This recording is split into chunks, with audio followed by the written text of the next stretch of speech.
Everyone, स्वागत है आपका साक्षर इंडिया में। आज मैं रश्मि बड़ाकोटी आपके लिए बहुत ही इंपॉर्टेंट टॉपिक के ऊपर वीडियो लेके आई हूँ। तो आज हम इस वीडियो में बात करने वाले हैं रूस और यूक्रेन युद्ध के विषय में, क्योंकि सब जगह ये न्यूज बहुत ही चर्चा में है कि आखिर रूस और यूक्रेन एक दूसरे के विरुद्ध क्यों लड़ाई लड़ रहे हैं, दोनों के बीच क्यों जंग छिड़ी हुई है।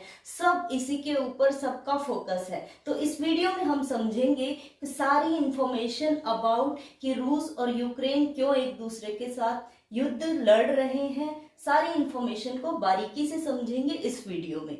अगर आप किसी भी कॉम्पिटिटिव एग्जाम की तैयारी कर रहे हैं तो आप सबके लिए ये वीडियो बहुत ही ज्यादा इंपॉर्टेंट होने वाला है, क्योंकि इस टॉपिक से आपके क्वेश्चन पेपर में जरूर से 2-3 क्वेश्चन पूछे जा सकते हैं। तो आपको वीडियो को पूरा देखना है और अगर वीडियो पसंद आए तो प्लीज इसे लाइक और सब्सक्राइब जरूर कर दे। चलिए शुरू करते हैं आज का टॉपिक।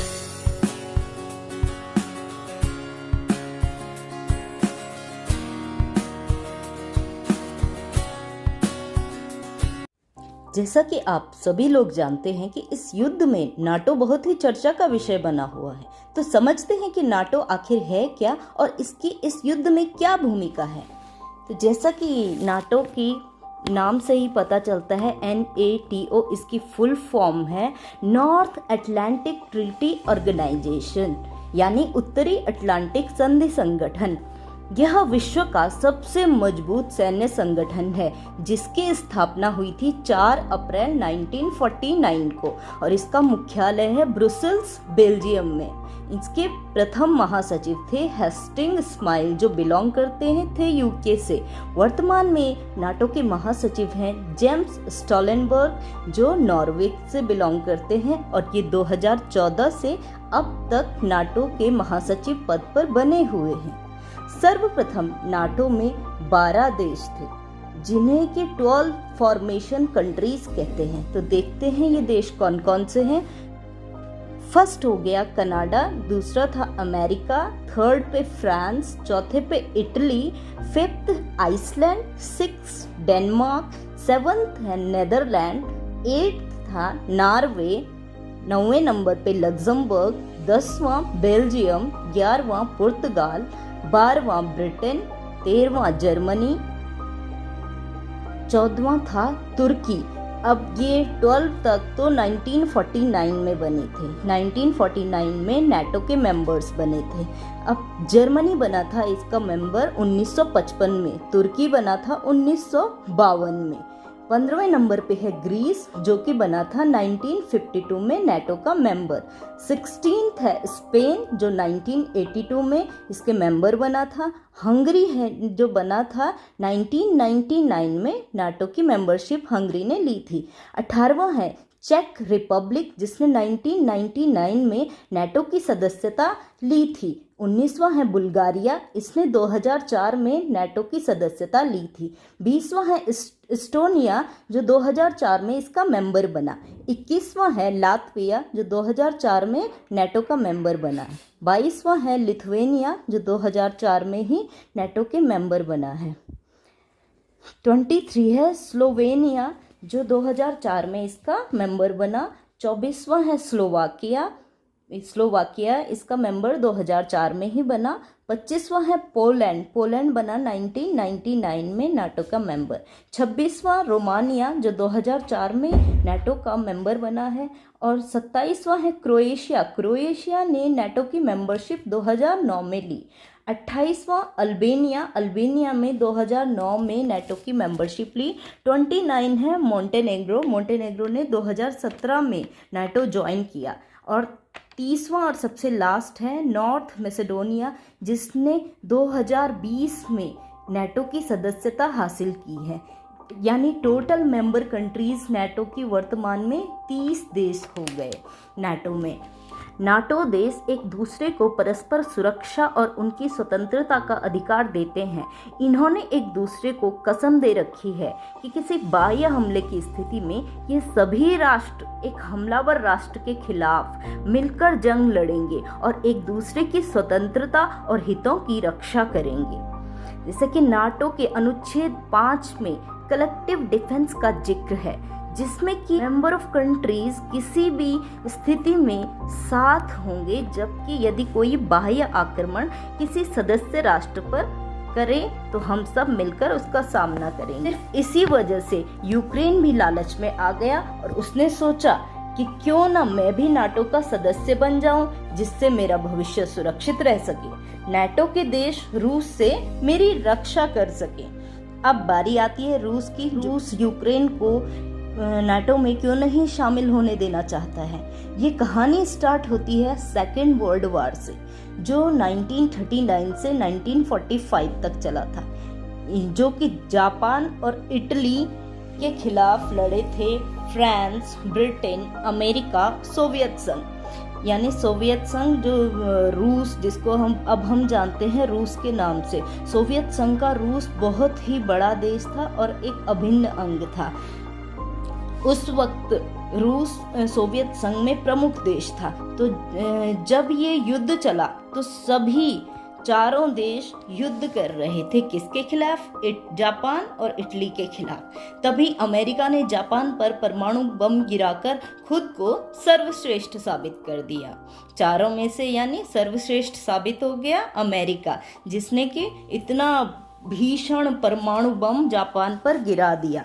युद्ध तो इस परमाणु बम के परिणाम से खत्म हुआ, परंतु रूस को बहुत बुरा लगा कि यूएसए ने एक बार भी बताया नहीं कि हमारे पास इतने घातक हथियार हैं और अब इसका प्रयोग करने वाले हैं वह ये युद्ध में सहभागी होने के नाते तो उसे बताना चाहिए था कि इस परमाणु हथियार का मैं जापान पर इस्तेमाल करने वाला हूँ। तभी से रूस और अमेरिका के बीच तनातनी है, यह शीत युद्ध शुरू हो गया है। उसके बाद अमेरिका ने नाटो बनाया, जिसमें 12 सदस्यीय राष्ट्र थे। तो सोवियत संघ भी कहाँ पीछे रहने वाला था, उसने भी इसी तरह एक संगठन बनाया जिसका नाम है वार्सा संधि संगठन, जिसे वार्सा ट्रीटी के नाम से भी जाना जाता है। अब समझते हैं कि ये वार्सा ट्रीटी ऑर्गेनाइजेशन आखिर है क्या। वार्सा ट्रीटी ऑर्गेनाइजेशन, जिसकी फॉर्मेशन हुई थी 1955 में, यह संगठन मैत्री, सहयोग तथा परस्पर सहायता के लिए बनाया गया था, जिसकी स्थापना वर्ष है 14 मई 1955 और इसका हेडक्वार्टर था मॉस्को यानी रूस में स्थित है मॉस्को। यह एक सैन्य संगठन था। इस संधि में पोलैंड की राजधानी वार्सा में हस्ताक्षर किए गए थे, तभी इसे वार्सा की संधि कहा गया था। आप समझे ना कि इसे वार्सा की संधि क्यों कहा गया था। इसकी मेंबर कंट्रीज कौन कौन से हैं, चलिए देखते हैं। इसमें सबसे प्रमुख देश था सोवियत संघ USSR जिसे बोलते हैं। दूसरा हो गया रोमानिया, तीसरा था बुल्गारिया, फिर पोलैंड, फिर हंगरी, अल्बानिया था, चेको स्लोवाकिया था, पूर्वी जर्मनी था। मुख्य उद्देश्य ये वार्सा ट्रीटी ऑर्गेनाइजेशन के ये थे कि नाटो में सम्मिलित देशों का यूरोप में मुकाबला करना। अब 1956 में हंगरी इस वार्सा ट्रीटी से अलग होना चाहता था, परंतु रूस ने वहां सेना भेजकर वहां की सरकार का तख्ता पलट कर दिया और उसे वार्सा पैक्ट का सदस्य बनाए रखा। ऐसे ही 1968 में अल्बानिया भी अलग हो गया और जर्मनी भी 2 भागों में बट गया, पूर्वी जर्मनी और पश्चिमी जर्मनी। पश्चिमी जर्मनी नाटो में चला गया और पूर्वी रह गया ये वार्सा ट्रीटी ऑर्गेनाइजेशन के साथ। रूस ज्यादा समय के लिए सभी देशों को एकजुट नहीं रख पाया और इन देशों में एकता का अभाव भी पाया गया, क्योंकि सोवियत संघ खुद टूट गया था 1992 में। तो क्योंकि अब सोवियत संघ का खुद ही अस्तित्व नहीं था, तो वार्सा पैक्ट स्वयं ही विघटित हो गया या फिर टूट गया। अब 25 फरवरी 1991 को हंगरी में हुए एक सम्मेलन में वार्सा ट्रीटी को खत्म कर दिया गया, जिसमें सभी देशों के रक्षा मंत्री और विदेश मंत्री ने भाग लिया था। अब समझते हैं कि सोवियत संघ टूटा क्यों। सन 1922 में लेनिन के नेतृत्व में, क्योंकि इससे पहले यहाँ जार नाम का एक निरंकुश राजा हुआ करता था, जिन्होंने सारे नागरिकों को अत्याचार कर परेशान करके रखा था। रूसी क्रांति के बाद उनका शासन खत्म हुआ और 1922 में लेनिन ने दूर दराज के क्षेत्रों को रूस में मिलाकर यूएसएसआर की स्थापना करी थी। ये साम्यवादी सोच रखने वाले थे, यानी यूएसएसआर जो ये देश का ग्रुप बना था वो सब साम्यवादी सोच रखने वाले थे। जाहिर है कि इनमें इतने विविध और जटिल देश पर नियंत्रण रखना आसान नहीं था। कुछ सालों के बाद यह भी टूट गया और 1922 से 1992 तक ही यूएसएसआर रहा। ये दुनिया की महाशक्ति था। इसमें ये देश थे, देखिए कौन कौन से देश थे। पहले यूएसएसआर की फुल फॉर्म देखते हैं, union of Soviet socialist Republic. जैसे इसमें यूनियन ऑफ सोवियत आया है। सोवियत बहुत इंपॉर्टेंट टर्म है इसमें, जिसका मतलब होता है परिषद या असेंबली या फिर नियम बनाने वाली संस्था को सोवियत बोलते थे। इसका फर्स्ट मेंबर था जॉर्जिया, दूसरा तो इसमें प्रमुख देश है रूस, आप सब जानते ही हैं। तीसरा है यूक्रेन, चौथा था बेलारूस, पांचवा था आर्मीनिया, छठा था मालदोवा, सातवां एस्टोनिया, आठवां लातविया, नौवां लिथुवेनिया, 10वां अजरबैजान, 11वां कजाकिस्तान, 12वां किर्गिस्तान, 13वां था तजाकिस्तान, 14वां था अजरबैजान और 15वां था तुर्कमेनिस्तान। यानी पूरे 15 देशों को मिलाकर ये यूएसएसआर की स्थापना की गई। यह देश 1922 से 1992 तक ही अस्तित्व में रहा। अब वार्सा पैक्ट टूटने से पहले यूएसए और रूस ने एक समझौते पर हस्ताक्षर किए कि वह यूएसएसआर के देशों को अपना पार्ट नहीं बनाएगा, यानी नाटो का मेंबर नहीं बनाएगा। तब अमेरिका मान भी गया था। किंतु वर्तमान स्थिति में जैसा आप सबको पता ही है कि नाटो ने अपने विस्तार किया, तो कई देश जो कि रूस के समीप हैं इन्हें अपना सदस्य बना लिया नाटो ने। अब बात करते हैं यूक्रेन की। यूक्रेन को नाटो ने 2008 में शामिल होने का न्योता दिया था। जो यूक्रेन किसी कारणवश शामिल न हो सका था इसमें 2008 में, तो रूस ने इसका तब भी विरोध किया था 2008 में, क्योंकि नाटो ने रूस के जो पड़ोसी देश थे उनको भी अपना मेंबर बना लिया। देखते हैं जिनमें से है एस्टोनिया, लातविया, लिथुवेनिया, ये सारे पहले सोवियत संघ के अंग थे, और Germany, Poland, Hungary, Slovakia, Albania, Romania, ये सारे देश वार्सा पैक्ट के पार्ट थे। तो इन सब को नाटो ने अपने में मिला लिया। तो समझते हैं हम थोड़ा इस मैप की सहायता से, जिसमें कि यूक्रेन है, यूक्रेन और सामने ही रशिया है। रशिया की राजधानी मॉस्को हो गई। यूक्रेन की राजधानी है कीव। यूक्रेन के ऊपर है ये बेलारूस, और यूक्रेन के ही ये पार्ट हैं जो कि डोनेस्क और लोहांस्क नाम से जाने जाते हैं, और इन सब को मिला के इसको डोनबास रीजन के नाम से हम सब लोग जानते हैं। यूक्रेन के दक्षिण में काला सागर है। एक छोटा सा पार्ट यूक्रेन का था जिसका नाम था क्रीमिया। क्रीमिया के पास में है आजोब सागर, यानी क्रीमिया आजोब सागर और काला सागर के बीच में है। रूस ने सबसे पहले 2014 में यूक्रेन के पार्ट क्रीमिया पर कब्जा किया और उसे अपने में मिला लिया, और बॉर्डर से लगे 2 प्रांतों जिसे डोनबास रीजन कहते हैं, इसके 2 प्रांतों को लोहांस्क और डोनेस्क को स्वतंत्र देश घोषित कर दिया। इन दोनों रीजन की हेल्प से यूक्रेन के अंदर घुस गया रूस। अब राजधानी कीव पर अपना कब्जा करना चाहता है। अब समझते हैं कि यूक्रेन रूस के लिए इतना महत्वपूर्ण आखिर है क्यों? क्योंकि यूक्रेन में प्राकृतिक गैस के प्रचुर भंडार हैं, जिसे यूक्रेन यूरोप के देशों में बेचता है। रूस चाहता है कि उस पर रूस का अधिकार हो, और नाटो या यूरोपियन लोग चाहते हैं कि उस पर हमारा अधिकार हो। बस यूक्रेन इन दोनों के बीच ही पिस रहा है। यदि रूस यूक्रेन पर कब्जा कर देता है तो उसे एक सुरक्षित क्षेत्र मिल जाएगा।